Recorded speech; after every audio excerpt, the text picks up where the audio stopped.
Alright, here is the second last part of Secret Paths to the Sea, and it is new daytime. We last time helped Arrow figure out how to tell her parents her musical preferences, so now she can head home and we can get to know her friend.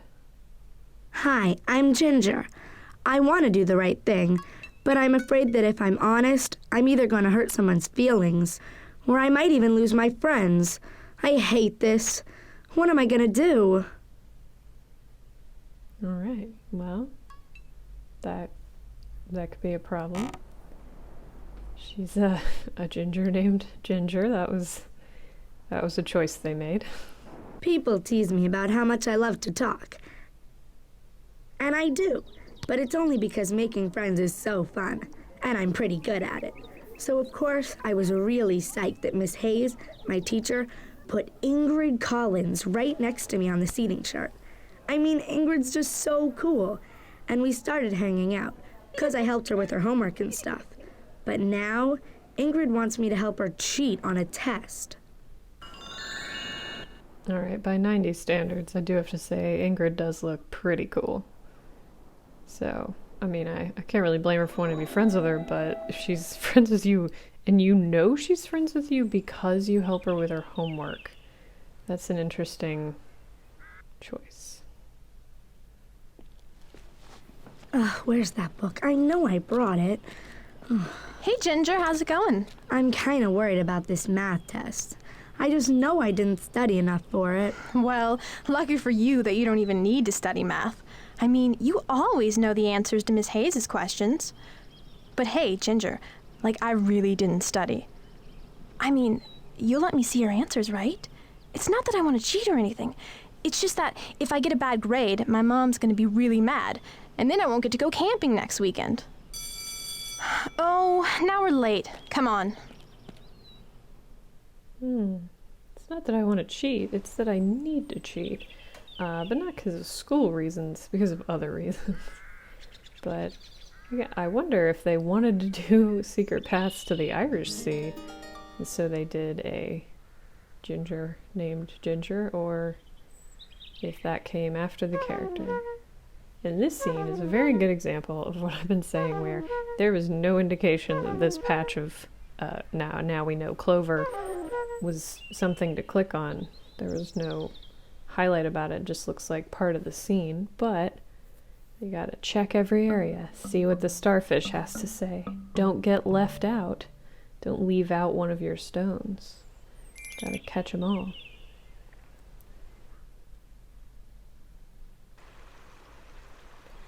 So here we have returned to our old friend, the sliding block puzzle.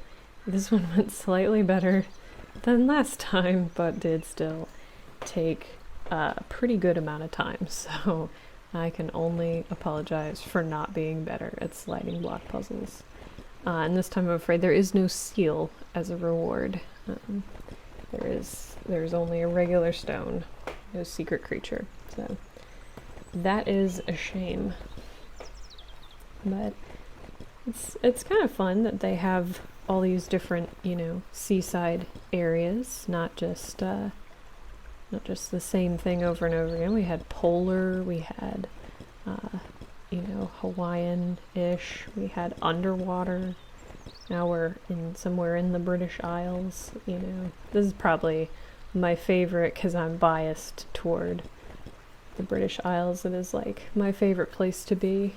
I know it rains a lot, but I guess because of the temperature, at least the times I've been there, there's a lot fewer problems with insects than I have ever had where I live, which is just bugs all the time, every day. So I know that's part of it. It's also the skies are really beautiful. There's a lot of pasture land. It really does look like the pictures in this game, so because they might in fact be real pictures of a real place. So my strategy with this puzzle was probably not the right one, to solve that top row, and then I was like, then I will tackle all the bottom 2 rows only. And eventually it did work out. That does not mean it was a good idea. But See how I don't even remember how I put this together. Like watching it, I'm not like, oh, you fool, you should have clicked there. Some people may watch this and think that, but I do not see the answer even after I have solved it. It's just not the way my brain works. Even when I play like chess, I'm not like, ah yes, and this will happen if I move here. I just play chess like checkers. Just try and take the pieces and hope for the best. But that type of strategy is not my cup of tea, precisely. I don't really play a lot of strategy games, I guess, thinking about it. Puzzle games, yes, not strategy. There's some kind of difference.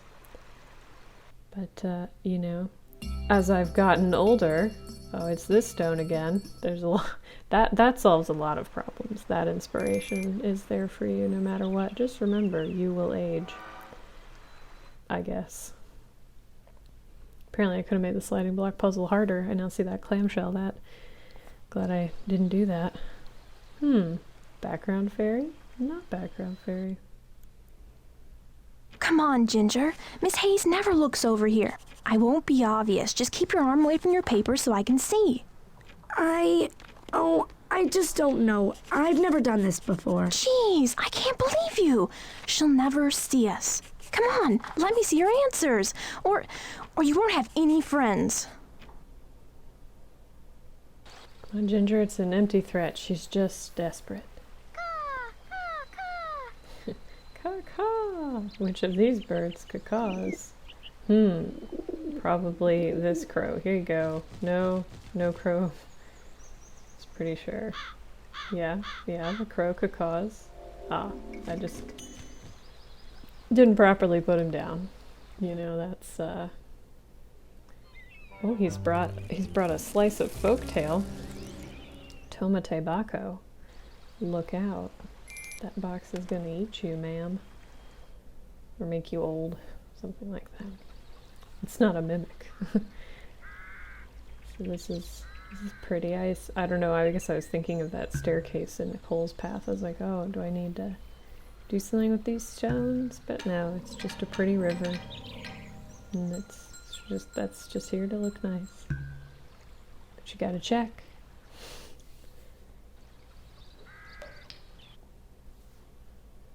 Oh no. Ingrid's right. She could say anything she wants about me and make sure everyone hears it. And then no one will like me. But I can't just help her cheat on a test. I mean, if Miss Hayes finds out, I'll get in trouble too. Big trouble. Now what do I do? Another appearance of our friend Miko. And a little mushroom puzzle.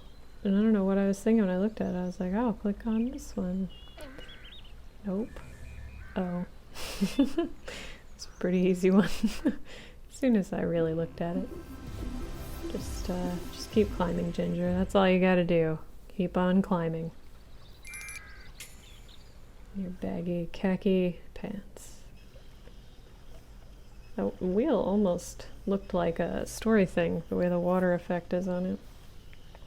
And this one took a surprising amount of time, just because I knew exactly what to do with it the minute I saw it, but I just couldn't figure out which piece went right there, and you have to find really the exact place to start it, so I had to trial and error that one as well.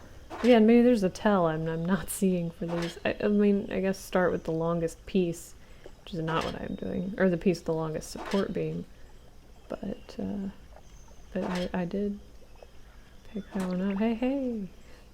Like, as soon as I got the first one, I was like, oh, yeah, yep, totally.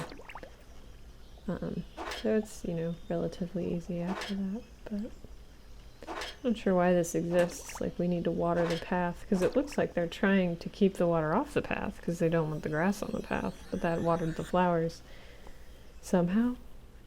I don't know. Crossing guard? Can you tell me? I'm not sure what the crossing guard has to do with Ginger's problems. Maybe tell a teacher will help you. Maybe the folktale will make sense of it for me. Let's find out.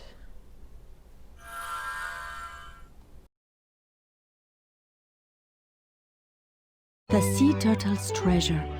Long ago, in Moëlan-sur-Mer, after a strange summer storm had raged upon their village, two cousins, Aliénor and Martine, walked along the beach.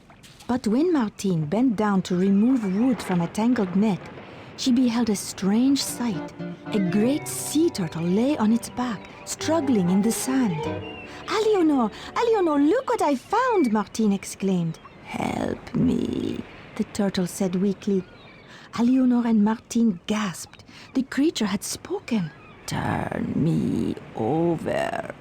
Quickly, the cousins helped right the creature. Suddenly, the turtle began to shimmer and shift. A cloud of sea mist rose and a beautiful woman appeared. She was draped in glistening blue robes that moved like the waves of the deep, and her hair flowed like soft seagrass. Maidens of the shore, the sea woman said, I come from the realm of warm waters. I was carried here by the storm as I swam in the shape of a turtle. You have saved my life, and for that you shall be richly rewarded. Then she reached into her shimmering cloak and pulled out two small boxes, glittering with fish scales and delicate shells. These gifts are your reward, the sea woman explained. But heed my warning. You must keep these boxes tightly closed. Not until the moon rides the sky should you open their lids. Not until the moon rides the sky, promised Aliénor. When the moon rises high, promised Martine. Then the sea woman's robes flashed in the sun. A mist suddenly rose, and the woman vanished from sight. Eager to share their story, Aliénor and Martine ran towards home. When they stopped to catch their breath, Martine restlessly turned her box over in her hands. Oh, why should I wait till the moon rises? What can the sea woman do to us now that she's so far away? Aliénor grew uneasy. But our promise, Martine? Martine only shrugged. Eagerly, she unlatched the box. But before she could see what was inside, a cold, salty breeze blew across her arms, and the box crumbled to dust in her hands. Oh, the sea woman tricked us! And Martine stormed off, leaving Aliénor alone with her unopened treasure. When Aliénor returned home, she patiently waited until the glowing white moon lifted into the sky. Not until then did Aliénor open her box. Slowly, she unlatched the clasp of purest gold. Slowly, she lifted the glittering lid.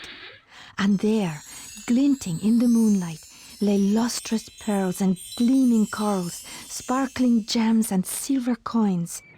And from that day forward, Aliénor's family was never poor, and their comforts were great throughout their lives.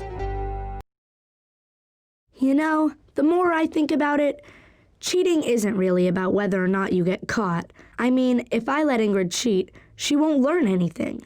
Besides, it's her problem if she didn't study for the test. No, I really need to be honest about what I feel is right. And if I do lose friends over this, well, they're probably friends who treat me dishonestly. Forget that.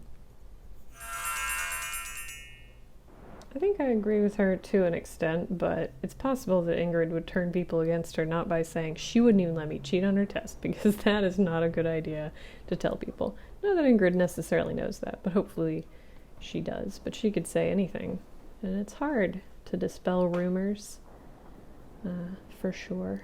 So that is definitely a challenge, but you know, it seems not to have dampened Ginger's sunny smile.